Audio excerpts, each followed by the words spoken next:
मिल्लत वद्दीन अताए रसूल हिंदुल वली गरीब नवाज हज़रत ख्वाजा मोइनुद्दीन चिश्ती रहमतुल्लाह ताला अलैह। ख्वाजा साहब रहमतुल्लाह अलैह ने बड़ी भरपूर ज़िंदगी गुजारी।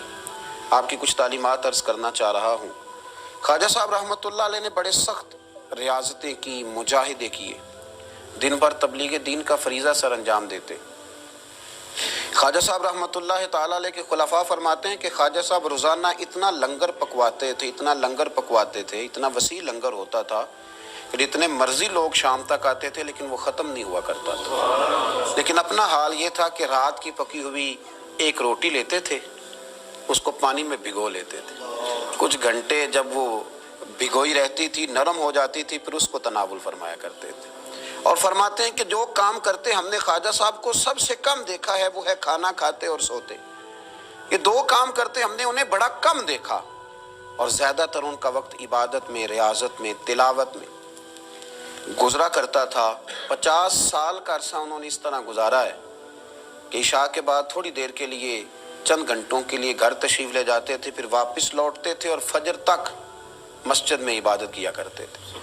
कई दफ़ा हज़रत ख्वाजा अजमेर अलैहि रहमा पर वो वक्त भी गुजरा है कि एक एक दिन में 2 कुरान पाक ख़त्म फरमाया करते थे। एक दिन में 2 कुरान पाक, एक कुरान पाक सुबह में ख़त्म हुआ, एक कुरान पाक रात में ख़त्म कर दिया। ख्वाजा साहब अलैहि रहमा इस दर्द के साथ तिलावत फरमाते थे कि लोग कहते हैं कि वो तो बेदार रहते ही थे, तिलावत सुनने वाले भी आंखें खोल लिया करते थे। ख्वाजा साहब रहमतुल्लाह ताला लेकिन नवाफल की कसरत का कोई अंदाज़ा ही न था। ख्वाजा साहब की रियाज़तें, मुजाहदे, इबादतें, ये सारी चीज़ें अपनी जगह मुसल्लमा थी। इसके साथ साथ जब वो अपने खुलफा की, अपने मुरीदों की तरबियत करते थे तो रंग निराला होता था। ख्वाजा कुतुबुद्दीन बख्तियार काकी रहमतुल्लाह अलैह फरमाते हैं, जब मेरे शेख, मेरे मुर्शद, मेरे मलजा, मेरे आका हज़रत गरीब नवाज रहमतुल्लाह ताला अलैह मुझे दिल्ली भेजने लगे तो मैंने अर्ज़ की कि हुजूर कुछ नसीहतें फरमा दें। तो कहते ख्वाजा साहब ने मुझे 4 नसीहतें फरमाई, 4 बातों का दर्स इरशाद फरमाया। सबसे पहले ख्वाजा साहब ने फरमाया, याद रखना दरवेशी इस तरह करना कि बादशाही मालूम हो, फ़क्र इस तरह का हो कि तुम बादशाह मालूम हो। और दूसरा ख्वाजा साहब रहमतुल्लाह ताला अलैह फरमाने लगे, जब कोई तेरे पास आए ना तो वो खाली नहीं जाना चाहिए। भूख लगी हो तो उसे रोटी मिलनी चाहिए, कपड़े की ज़रूरत हो तो उसे खैरात मिलनी चाहिए, इल्म का भूखा हो तो तेरे पास कुरान और सुन्नत के दलाइल के अंबार हों, और अगर वो दर्द लेके आए ना तो तेरे भी आंसू होने चाहिए और सामने वाले को वो आंसू ही नसीब होने चाहिए। हर एक को हर शय दे के भेजना, कोई कमज़ोरी ना रह जाए। और तीसरे नंबर पे फरमाया, खुशी में तो सारी दुनिया ही हंसती है, जब खुशखबरी आती है तो सभी हंसते हैं, पर कुतुबुद्दीन मेरे साथ वादा कर, सबसे ज़्यादा तेरे चेहरे पर उस वक़्त मुसर्रत होनी चाहिए जब रब तुझे आजमाइश में डाले। सबसे ज़्यादा तेरे चेहरे पर उस वक़्त मुस्कुराहट होनी चाहिए जब अल्लाह करीम तुझे कोई आजमाइश दे। याद रखना, दुखों में हंसते रहना, उसकी तरफ से आने वाली आजमाइशों को उसका तोहफा समझना। कुतुबुद्दीन ये तेरा रंग जब बनेगा तो फिर मैं समझूंगा मैंने तरबियत की। और चौथे नंबर पे फरमाया, याद रखना दुश्मनियां ना पालना, बल्कि दुश्मनी के जवाब में भी दोस्ती पालना, इसलिए कि जो दुश्मनियां पालते हैं वहाँ बुग़्ज़ पैदा होता है, और जो दोस्तियां पालते हैं उनके दिलों में अल्लाह मोहब्बत की खुशबुएं फैला दिया करता है। ये अंदाज़े तरबियत हज़रत ख्वाजा अजमेर अलैहि रहमा का, ये अंदाज़। और फरमाते हैं हर आने वाले के साथ उनका अनोखा रवैया। ख्वाजा हमीदुद्दीन नागौरी रहमतुल्लाह अलैह फरमाते हैं कि मेरा ये हाल था कि मैं बड़ा खूबसूरत था ख्वाजा साहब के पास आने से पहले, बहुत सारे लोग मुझसे मोहब्बत करते थे, तो जब मेरे अंदर कुछ थोड़े सी हुस्न था, कुछ खूबसूरती थी, तो मैं उससे आगाह भी था, मैं समझता था। कहते हैं जब हज़रत ख्वाजा की खिदमत में आया मैंने कहा हुजूर मुरीद कर लें, तो कहते हैं क्या अंदाज़े तरबियत था।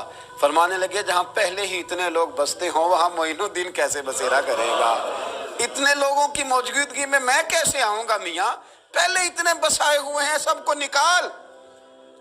तो हज़रत ख्वाजा अजमेर अलैहि रहमा ने जब ये कहा तो ख्वाजा हमीदुद्दीन नागौरी रहमतुल्लाह अलैह उठ के कदमों में बैठ गए। कहने लगे हुजूर सारा ज़माना मेरे पीछे भागता है, पर इस तरफ भी तो गौर फरमाए ना, मैं अगर भागा हूँ तो मोइनुद्दीन अजमेरी के पीछे भागा हूँ, हुजूर मेहरबानी फरमाएं। ख्वाजा अजमेर ने बैत फरमाया, जब उठ के बाहर निकले ना تو ایک شخص کہنے لگا حضور یہ نوجوان ہے، میں اس کو جانتا ہوں، اس طرح کے نوجوان یوں ہی ہوتے ہیں۔ فرمایا اچھا تو جانتا ہے نا، اور معین الدین کا بننے سے پہلے جانتا تھا، اب یہ میرا بن گیا، اگر جاننا ہوا نا تو ذرا جا گلی میں کچھ لوگوں سے بات کر رہا ہے، دیکھ لے کیا بات ہو رہی ہے۔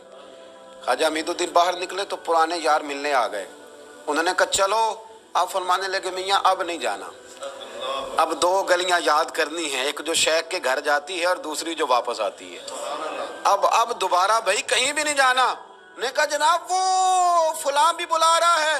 خواجہ امید الدین صاحب نے کوئی بڑا ہی جملہ بول دیا، فرمانے لگے وہ بلا رہا ہے تو کیا ہوا، اب تو جنت کی حور بھی بلائے گی تو نہیں جانا، اب نہیں جانا، اب میں نے تربیت لے لی ہے، اب میں نے فیض لے لیا ہے، اب میں نے ادھر ہی توجہ رکھنی ہے جہاں کا میں ہو گیا ہوں۔ ایک در پھڑیے محکم پھڑیے، پھر ایک دئی ہو کے مریے، یک در گیر تے محکم گیر۔ یہ جگہ جگہ جانے کا کیا مطلب، یہ تربیت ہے، یہ انداز ہے، یہ معیار اور یہ سٹیٹس خواجہ صاحب نے اپنے مریدوں کو سکھایا۔ اتنی عبادت ہے، اتنی ریاضت ہے، اتنی تربیت ہے، پھر بھی رو پڑے ہیں، پھر بھی بڑھاپا آیا ہے تو تڑپ اٹھے، پھر بھی چند خلفاء کو قریب بلایا ہے تو حضرت معین الدین کہنے لگے میرے لیے دعا کرو۔ تو کہا حضور 90 سال کے قریب عمر ہو گئی، زندگی بھر آپ کو وضو میں دیکھا، حضور زندگی بھر سجدے میں دیکھا، زندگی بھر رعنائی میں دیکھا، تبلیغ میں دیکھا، خدمت میں دیکھا، لوگوں کو کھلاتے دیکھا، گھر کے اندر سے لے کر باہر تک ہم نے آپ کو دوسروں کا سوچتے ہی دیکھا، آپ نے تو اپنے لیے سوچے ہی کچھ نہیں، تو روتے کیوں ہے، دعا کیوں کراتے ہیں؟